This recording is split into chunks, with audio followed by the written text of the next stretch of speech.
My name is Nancy, and at 29, I'm driven by ambition and focused on building my career. Right now, I live with my husband, Benjamin. Lately, I've been thinking a lot about starting a family, but Benjamin is adamant that we should prioritize getting into a new home before considering children. So, we're both working hard to save up for our future. I would love to start our family sooner, but whenever we discuss it, Benjamin firmly insists that we need to establish our home first. His stance is clear, but it's also disheartening. It often feels like he's disregarding my feelings, and I can't help but feel pressured to push myself harder to contribute more to our savings.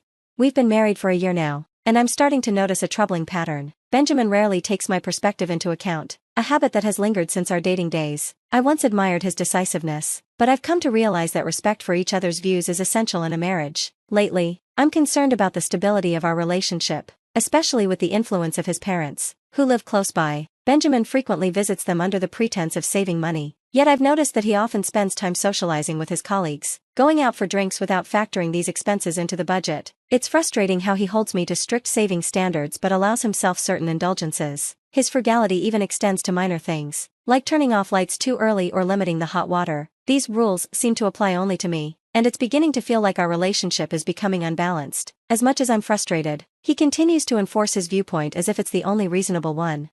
When we visit his parents, the pressure mounts. It's been a year since your wedding, we're hoping for some good news soon, they always say, eagerly waiting to hear about their grandchild. During these moments, I often catch Benjamin giving a disapproving glance, silently signaling them to stop. It's a constant reminder of how I feel caught between my desire to start a family and his insistence on waiting until we have our own home. We both want a child, but he insists that the house comes first. I also feel frustrated by my in-laws' constant pressure about having a baby, as if it's my fault we haven't started yet. They don't seem to direct their concerns at Benjamin, even though he's just as unwilling to move forward. After dinner, when Benjamin steps outside for a smoke, he casually says, "Nancy, you're working hard, but if you really want to be a housewife, maybe you should quit your job and focus on the home. That could be why you're not getting the attention you need from me." His words sting, implying that my career is the reason we can't have a family. It's not true. Benjamin isn't ready for children, no matter what he might say. I snap at my in-laws, my patience finally running thin. Benjamin's the one who encouraged me to keep working. I say sharply, "Why don't you talk to him before you lecture me again?" I continue, frustration rising in my chest. I want children, too, but Benjamin's the one who's not ready. Please stop directing your concerns at me. The room falls silent. I can see the shock on their faces as I excuse myself from the table and head toward the door. Benjamin, casually smoking by the entrance, says nothing. As I get into the car, a friend who had joined us for dinner asks, "Are you leaving already?" She has no idea about the tension that's been building all evening. Exhausted by the relentless pressure from both Benjamin and my in-laws, I declare, I'm done with visiting them for now. I can't take it anymore. Benjamin looked at me, clearly surprised. Why not? We can save on food costs, right? And besides, you want a home and kids soon, don't you? His words hit me like a slap. Fed up, I snapped back. If it's really about saving, then maybe you should cut back on your drinking and smoking. Instead of driving to your parents' place just to avoid the cost of a meal, why don't you save in those ways, too? Everyone needs a break. My voice was sharp, my frustration spilling out. Benjamin had always imposed tight restrictions on me, like cutting back on hot water usage and insisting lights be off by 9 p.m., under the guise of saving money. He seemed to think these changes required no real sacrifice. But if I'm the only one making these adjustments, then I don't even want this house. I thought bitterly, I'm tired of this. You never give up anything yourself, but you're perfectly fine demanding sacrifices from me. He brushed my concerns aside, claiming they weren't a big deal, but I wasn't having it. No, it is a big deal. Do you have any idea how much patience I've had to hold on to all this time? I was furious, his ongoing pretense in front of his parents, making it seem like I was the reason we couldn't have children, only made things worse. I'm tired of being pressured about grandchildren. It's not me who's hesitant about having children, it's Benjamin. I've been clear about wanting them soon, so please stop this constant pressure, I continued, my voice trembling with frustration. Seeing Benjamin struggle for a response to my uncharacteristic outburst gave me a small sense of satisfaction, but it didn't change anything. The real problem was still there, lurking beneath the surface. Uncertain of what to do next, I stared out the car window, blocking him out entirely.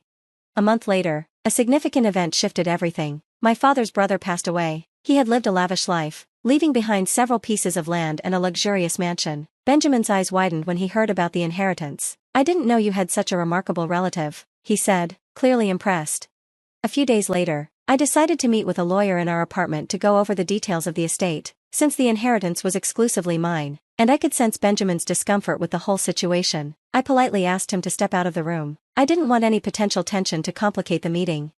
5 hours later, after the lawyer had explained everything, I thanked him and saw him out. When I turned around, I was surprised to find that Benjamin was no longer in the apartment. I assumed he had stepped out to give us some privacy. Unaware of what was coming, I began preparing dinner. 4 months later, Benjamin invited me on a drive. I couldn't help but feel a mix of curiosity and excitement, but as we drove into a quiet residential area and stopped in front of a house I didn't recognize, confusion took over. Benjamin pressed the intercom, and to my shock, my in-laws stepped out, not from their usual home, but from this new one. My father-in-law's face lit up as he approached us. "You finally made it, so when are you and Nancy moving in?" he asked with a grin. Benjamin answered casually, "We're thinking of moving in by the end of the month." But then my father-in-law's tone changed. He looked at me with a disapproving expression and accused me of being a selfish daughter-in-law, shifting all the responsibility of having children onto Benjamin. I shot Benjamin a sharp, disapproving look, confused by his choice to bring me here. I'd made it crystal clear that I no longer wanted to visit my in-laws. Yet here we were, needing some answers. I asked, "Why are we here, Benjamin?" His response was almost unnervingly calm. "Don't be upset. Living together can help improve your relationship with my mom. Plus, this will be our new home, so you should be more cooperative when it comes to the kids." His words hit me like a blow. He had known exactly how I felt about living with his parents. Yet here he was, making decisions for us without so much as a discussion. Benjamin went on, explaining that the house was a two-family residence. "It was always part of the plan for us to live with my parents." "What's the issue with that now?" he asked, as if the arrangement should have been obvious to me.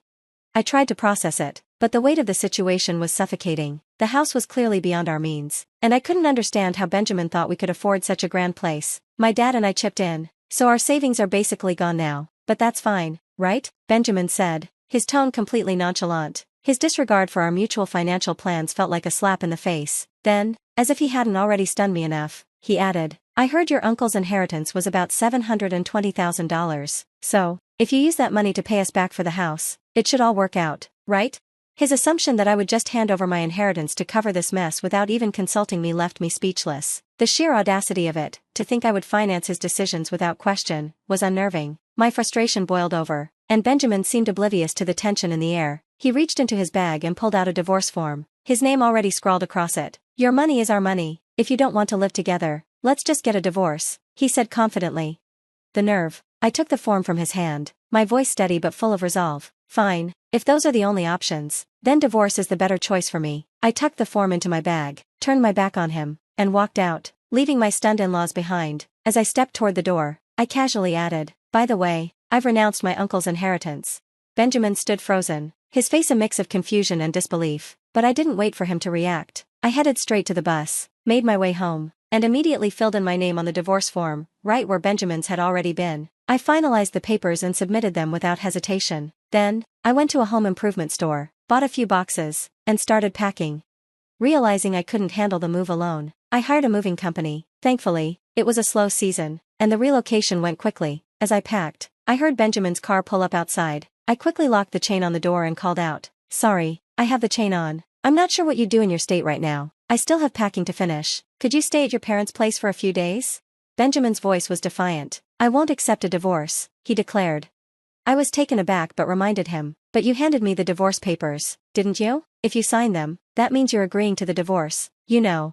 He looked at me, his face a mix of frustration and confusion, before quickly changing the subject. "Why would you give up a $720,000 inheritance? You'd normally inherit that," he asked, clearly misinterpreting the situation. He must have overheard something about the inheritance and rushed to tell my in-laws. In their haste, they had bought the two-family house without fully considering the consequences. I took a deep breath, trying to keep my emotions in check. The inheritance was mine to handle, and renouncing it was my decision. I did it to avoid exactly this kind of complication. My uncle's estate was far from simple. Even though the inheritance was worth $720,000, the costs were astronomical. The mansion needed to be demolished, the land required expensive upkeep, and my uncle had significant debts. Everyone else in the family renounced their claims, his 2 sons, 2 daughters, his wife, even his grandchildren. It was just me left to decide what to do with it. When I explained everything to Benjamin, his reaction was one of utter disbelief. "No way, you're telling me that even with $720,000, there wouldn't have been anything left? That sounds like fraud," he exclaimed, his voice rising with shock. I took a deep breath, steadying myself. After speaking with the lawyer, it became clear that the inheritance wasn't the windfall he thought it was. It was actually more of a burden than anything else. But someone overheard part of the conversation and misunderstood the full picture.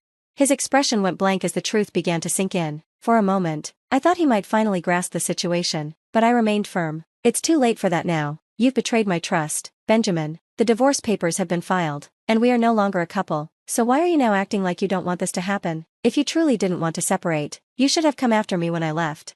I pointed out the consequences of his and his father's rushed decisions, how they had invested in the two-family house without understanding all the facts, without even consulting me. Your mother's opinion on the divorce doesn't change anything. She may not fully grasp the value of money, but that doesn't alter the reality of our situation.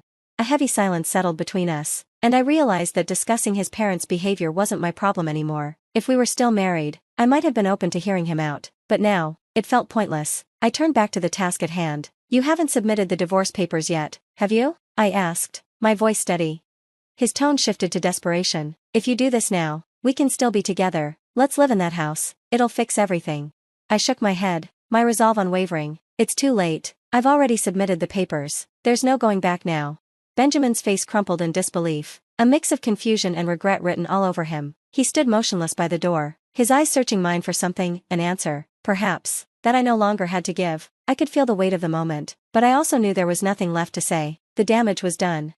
For a brief moment, I considered asking him to leave, but I didn't want to waste any more time. I turned back to my packing, preparing for the next phase of my life. Benjamin, still standing there, eventually left, and I continued with my plans. I called my workplace to let them know about the divorce, especially since my boss had been acting as a mediator during our troubled times. I also shared the news with my colleagues over lunch, many of whom had celebrated our wedding with us. The next day, Benjamin barged into my department while I was talking to my coworkers, visibly upset. It's ridiculous that you're talking about the divorce, he blurted. I wish you hadn't told anyone. He went on to explain to everyone that he had assumed I had inherited a large estate, which was why he had impulsively suggested buying the two-family house. But faced with the choice between divorce and living together, I said, cutting him off, I chose divorce. Benjamin's outburst only made things worse. At work, he quickly became isolated, and my colleagues, sympathetic toward me, began to distance themselves from him. The tension at his own job escalated until he eventually resigned, unable to handle the fallout. During this difficult period, one of my male colleagues approached me. He had always been kind, but now he spoke with a sincerity that caught me off guard. I've liked you for a long time, he admitted, his voice soft but steady. I want to build a life where we can communicate and truly work through things together. His words, unexpected and genuine, offered a flicker of hope amidst the turmoil. It was a reminder that even after everything had fallen apart, the possibility of something different, a healthier, more understanding partnership, was still out there.